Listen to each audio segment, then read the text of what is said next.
উমা, বলো কি? তবে আর বলছি কি গো, আমি তো দেখে একবারে মনে হয় যেন স্বয়ং মা লক্ষ্মী আমার ওই অনাথ আশ্রমের দরজায় তার টাকার ঝাঁপি নামিয়ে দিয়ে গেছে। গুনে গেতে দেখি কি তার মধ্যে 20 লক্ষ টাকা আমার অনাথ বাচ্চাদের জন্য দিয়ে গেছে। সে কি গো, একটু নাটক নভেলও কোনদিন পড়িনি, সিরিয়ালও দেখিনি, দিল তো একেবারে 20 লক্ষ টাকা। তবে আর বলছি কি বৌঠান, আমি নিজের চোখে না দেখলে না বিশ্বাসই করতে পারতাম না। 20 লাখ? 20 লাখ কি শুনলাম? কোন 20 লাখ টাকার কথা বলছো পিসুমণি? আরে ওই যে পিসুমণির আশ্রমের গেটে কে একজন অজ্ঞাত পরিচয়ের লোক 20 লাখ টাকা রেখে গেছে। অজ্ঞাত পরিচয় মানে? তুমি কি লোকটাকে দেখেছো? না রে, আমি তো দরজা খুলিনি, একটা বাচ্চা ছেলে দরজা খুলতে গিয়েছিল। সে এসে বলল দরজার বাইরে কেউ নেই। ওই বাচ্চা ছেলেটা আমার হাতে একটা ওই লাল কাপড়ে মোড়া টাকাগুলো দিল, সঙ্গে একটা চিঠিও ছিল।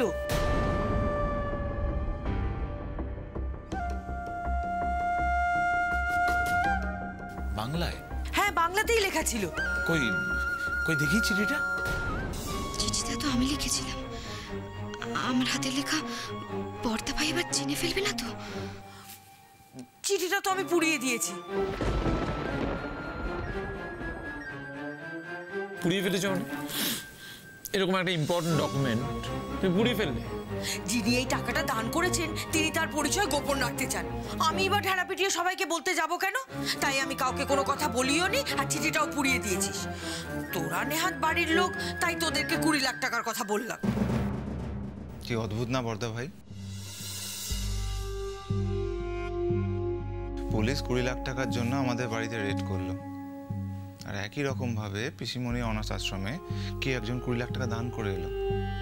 20 লাখ টাকার কি অদ্ভুত কোইন্সিডেন্স।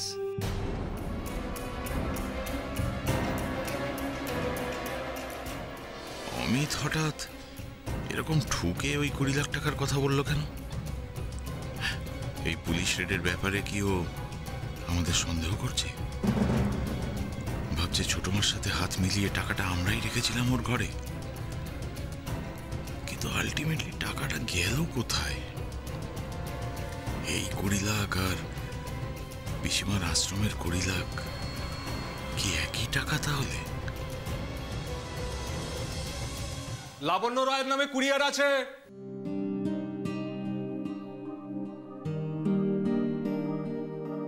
বাবা, লাবণ্যর নামে কুরিয়ার? সেই তো না, তুই অফিস করিস না, না তোর কোনো বন্ধু বান্ধব আছে বলে শুনেছি। তোকে কে কুরিয়ার করলো বলতো? আচ্ছা, এই সমস্ত গবেষণা বাদ দিয়ে কুরিয়ারটা নিয়ে দেখলেই তো হয় কে পাঠিয়েছে। অমিত, আমি তো ওকে খাওয়াচ্ছি, তুমি একটু গিয়ে দেখো না। যাচ্ছি।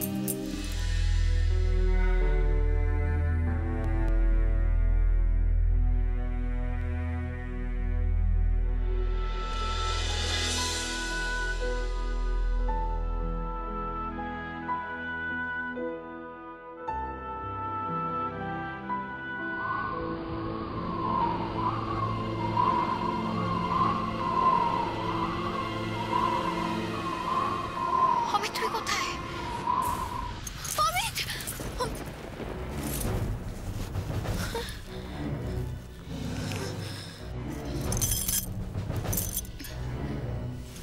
কি হলো? আমার জন্মদিন নিয়ে এরকম একটা স্বপ্ন কেন দেখলাম?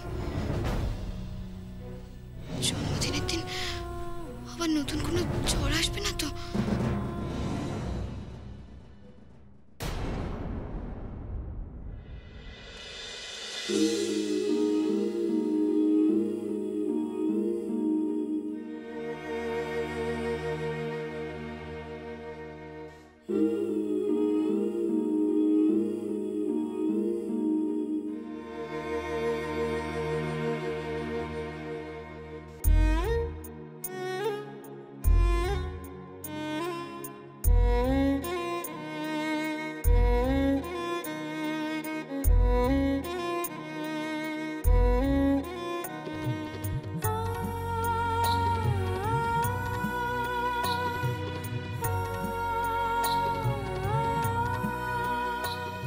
হ্যাপি বার্থডে লাবণ্য।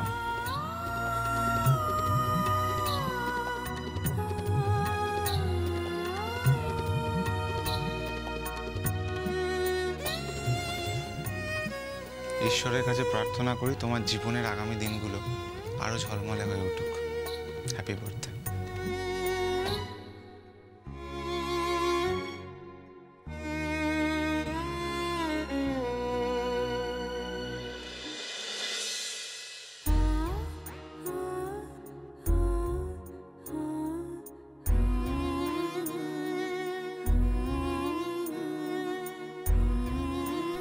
অমিত, অমিত আজকে আমার জীবনে সব পাওয়া হয়ে গেল, সব। শুধু এই দিনটার জন্য আমি কত বছর ধরে অপেক্ষা করে আছি। প্রত্যেকবার জন্মদিনে ভেবেছি তুমি আমাকে প্রথম উইশ করো, কিন্তু তুমি করোনি। সারাদিনও একবার করোনি,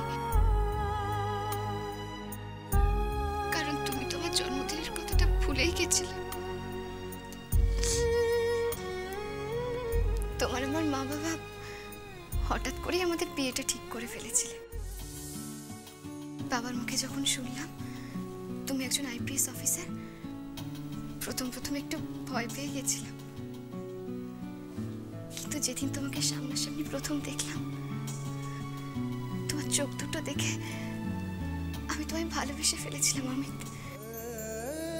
তোমাকে ঘিরে কত স্বপ্ন বুনেছি, কত রূপকথা করেছি, কিন্তু বিয়ের পর আমার সেই সব স্বপ্ন, সব রূপকথা ভেঙে চুরমার হয়ে গেল। তুমি যেন কেমন বদলে গেলে অমিত। আমার থেকে মুখ ফিরিয়ে নিলে, আমার সঙ্গে কথা বলা পর্যন্ত বন্ধ করে দিলে। পৃথিবীতে যা কিছু তোমার অপছন্দ, সেই দলে তুমি আমাকেও ফেলে দিলে। আমার মনে হতে লাগলো আমাদের মধ্যে কেউ যেন একটা পাহাড় তুলে দিয়েছে, আর আমি হাজার চেষ্টা করেও সেই পাহাড়টা কিছুতেই ভাঙতে পারছি না। একমাত্র ভালোবাসার শক্তি পারে সেই পাহাড়টাকে ভাঙতে। তাই আমি তোমায় আরো বেশি করে ভালোবাসতে লাগলাম, আর আমার মন খারাপ ভুলতে নিজেকে আরো বেশি করে বাড়ির কাজের মধ্যে ডুবিয়ে দিলাম। তবে অমিত, কাজ করতে কিন্তু আমার খুব ভালো লাগে।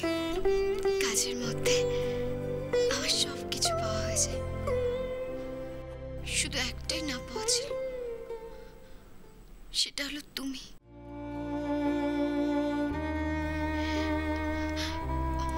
অমিত, আমি বরাবরই এইরকমই, বেশি জোরে কারোর সঙ্গে কথা বলতে পারি না, নিজের মনের কথাটা সবসময় বুঝিয়ে বলতে পারি না। কিন্তু আমার একটা আশা ছিল, জানো, তুমি আমার এই না বলা সব কথা বুঝে নিতে পারবে। একটু দেরি হয়েছে ঠিকই, কিন্তু তুমি পেরেছো অমিত।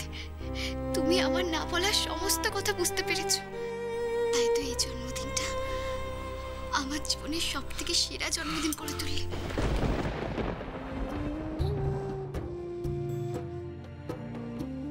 আমি অমিত জি নই ম্যাডাম জি, আমি ছদ্মবেশী সুন্দর লাল। আমার এখানকার কাজ শেষ হলেই আমায় ফিরে যেতে হবে।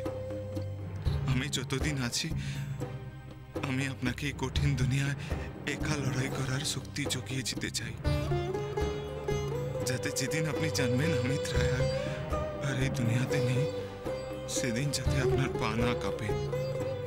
আপনি যেন আপনার স্বপ্নটাকে আঁকড়ে ধরে, টুকটুক পিঠিয়াকে আঁকড়ে ধরে বাঁচতে পারেন। আপনাকে না আমার খুব চেনা চেনা লাগছে। উনি যেন কিছুতেই মনে করতে না পারেন আমি কি। গুরুদেব, আমার আর তর সইছে না। আপনি ছোট বৌমার কুষ্টি বিচার করে কি পেয়েছেন একটু তাড়াতাড়ি বলুন। যা পেয়েছি এখনই তা না শোনাই ভালো।